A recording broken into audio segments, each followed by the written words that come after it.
Diplomat on the Western Front, Benjamin Franklin observed the ongoing catastrophe. And indeed, if it be the design of Providence to extirpate these savages in order to make room for the cultivators of the earth, it seems not improbable that rum may be the appointed means. It has already annihilated all the tribes who formerly inhabited the seacoast. As the trappers and traders and later the colonists and treaty commissioners spread out over native lands, they quickly discovered how to use alcohol to their advantage in dealings with native people. Alcohol was used by the Founding Fathers against native people. It really broke down the unity of the tribes. It made them unable to really negotiate for land deals, and it just sapped the strength in their ability to fight against the encroaching American government. Some of the instructions that were given to the commissioners that came out to meet with our people to make the treaties, they would say the best way to get everything you want from the Indians is to get them drunk. They would get a leading man from a tribe and get him drunk. And after they got him drunk, they would have him sign a paper with his thumbprint. And that would make it official for the invading colonists. The Indians didn't really understand this, and many times the band leader found out too late. Anthropologists also used alcohol to manipulate tribal members into revealing ceremonial practices which had been carefully guarded for centuries. They were asked a lot of questions about the traditional ways, the secret ways and the religious ways of my pueblo. They had to disclose many of our ways, and it really hurts as an Indian person, you know. During a council meeting in Buffalo, New York, the Seneca leader Red Jacket described the deteriorating situation between the aggressive settlers and his indigenous tribes. An evil day came upon us. Your forefathers crossed the great water and landed upon this land. Their numbers were small. They found us friends and not enemies. They told us they had fled their own country on account of wicked men and had come here to enjoy their religion. They asked for a small seat. We took pity upon them and granted their request, and they sat down amongst us. We gave them corn and meat. They gave us poison in return. By the end of the 19th century, in addition to seizing ancestral lands, the U.S. government had also overseen the destruction of traditional native food sources, including the buffalo herds, forced dispossessed tribes onto reservations, banned travel, and outlawed all forms of traditional religious worship. Suddenly, native people were prisoners, incarcerated in their own homeland.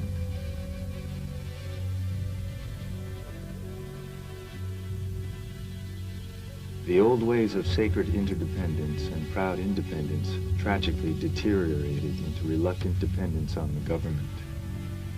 Restless boredom and spiritual deprivation soon followed. The sacred hoop had been broken. In times when the people and the soldiers, they didn't have too much things to do, they would come and they would bring alcohol, indulge in that. And it became a recreational pastime for these soldiers to be able to get these Indians inebriated. And this was way back when. And they would laugh, they would take their women, they would molest their children. And these things are real, these things happen. This was the era in which the cruel stereotype of the drunken Indian was born.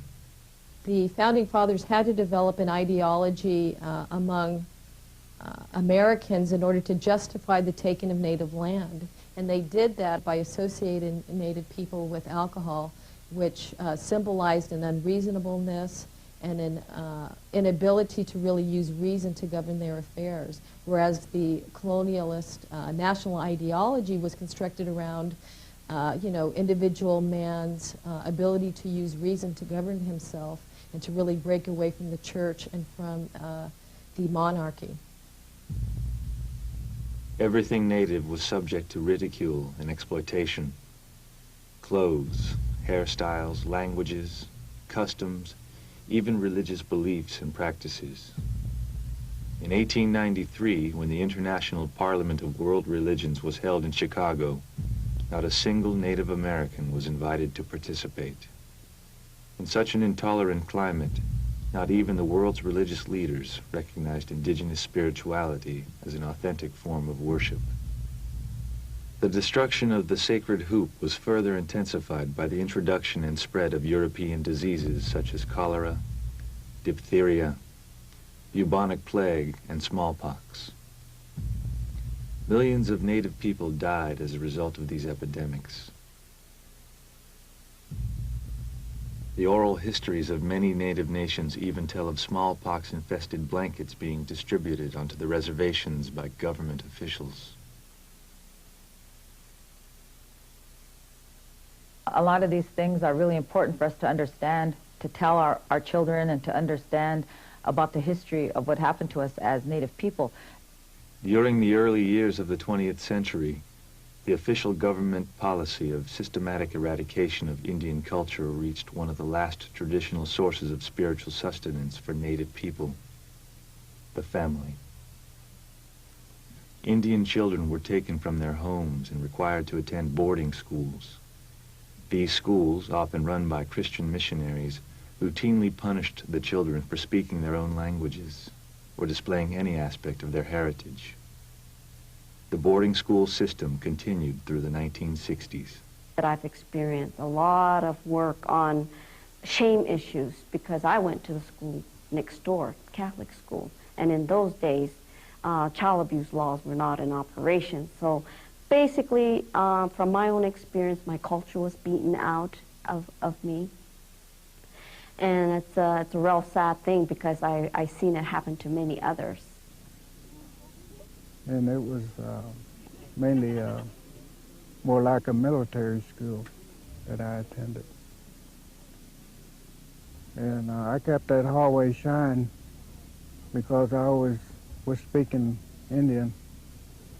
In the boarding school, at 5 years of age, my very identity was stripped from me because I really had no type of nurturing bonding. I was spiritually, emotionally, physically, psychologically abused as a child, sexually abused.